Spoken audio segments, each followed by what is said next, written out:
principle in neuroscience says that nerve cells that fire together wire together. You keep thinking the same way, making the same choices, demonstrating the same habits, creating the same experiences that stamp the same networks of neurons into the same patterns, all for the familiar feeling called you. And you do that for 10 years on end. You're going to begin to hardwire certain patterns in your brain that becomes your identity. And by the time we're 35 years old, it kind of becomes fixed, right? And psychology used to say that you can't change that, but we now know that you can. Henry David Thoreau had probably the greatest definition of success that I have ever heard. He said, if you advance confidently in the direction of your own dreams and endeavor to live the life which you have imagined, you will meet with a success unexpected in common hours.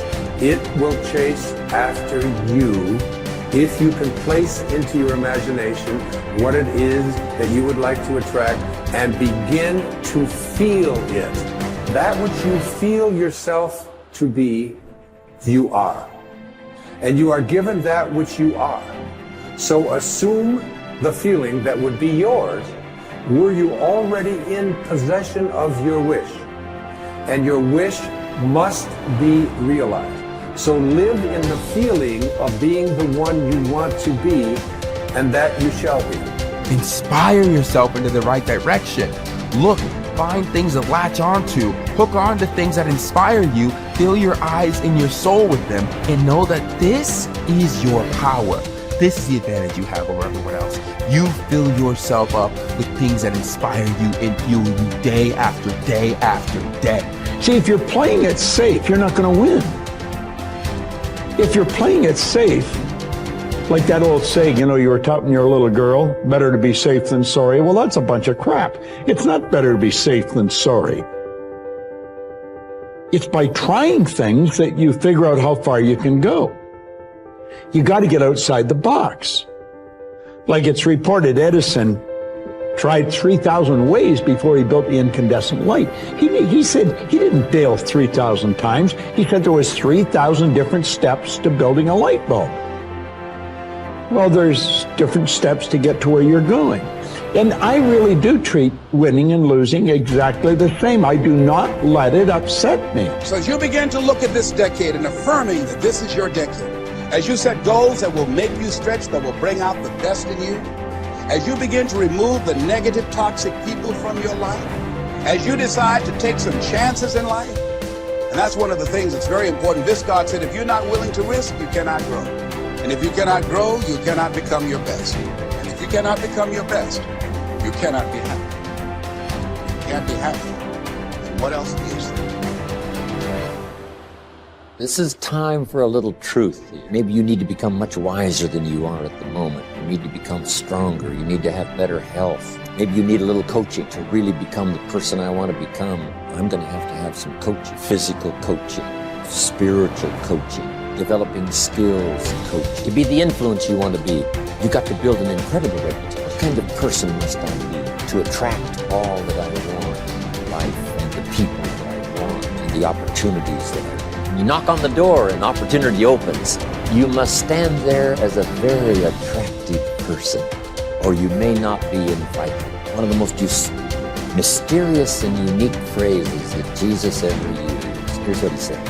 I stand at the door, and if you opened the door, would you probably invite him in? This extraordinary person.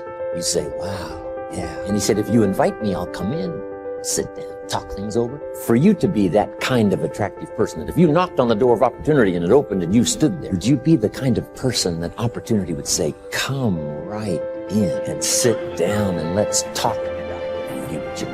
What kind of person? One of the major reasons why goal setting doesn't work for some people is that they become bogged down in the how. This is especially true if the goal is a stretch. They want something quite different from their current experiences. However, is that we don't need to worry about the how. We just need to concern ourselves with but if you do get entangled in the detail of how your desires might come about, you immediately close down those millions of channels through which they can reach you. The how is not important. What is important is that you plant the seed of desire.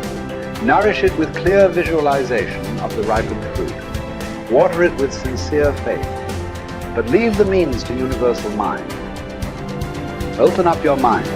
Clear out the channels of thought. Keep yourself in a state of receptivity. Gain a mental attitude in which you are constantly expecting good.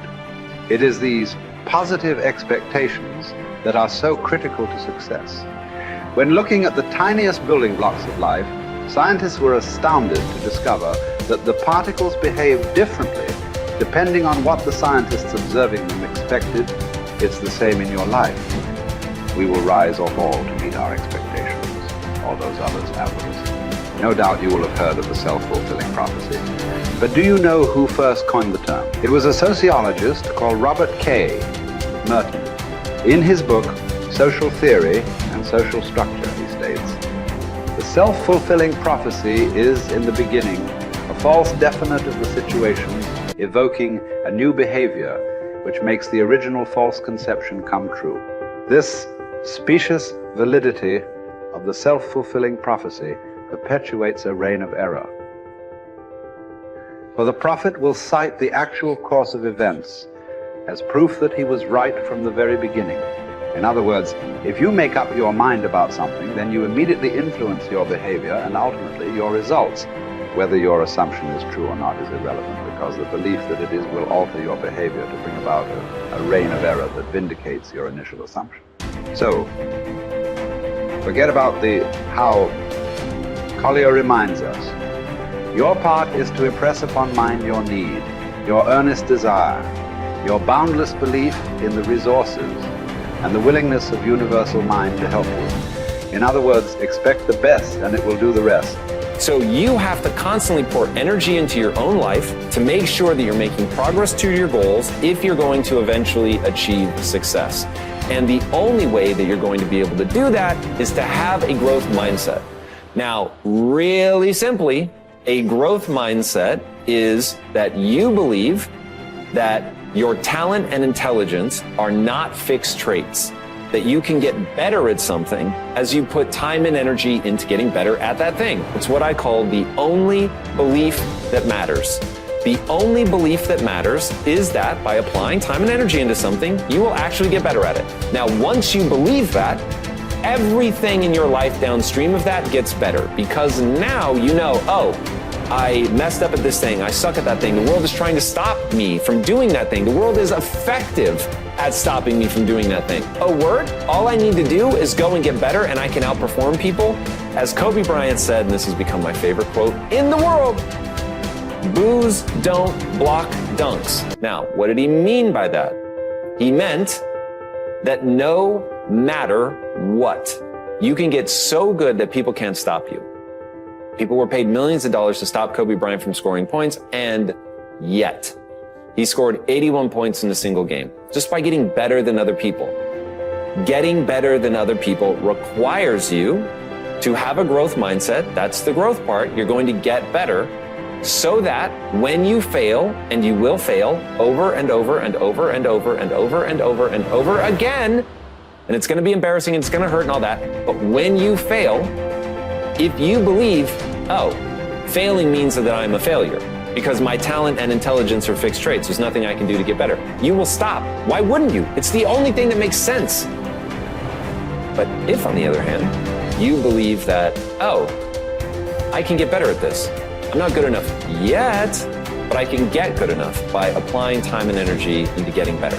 So now you'll apply that time and energy because you believe that it will yield the outcome that you want. And that is why it is so critical to get your mind right so that you can run that loop of the physics of progress.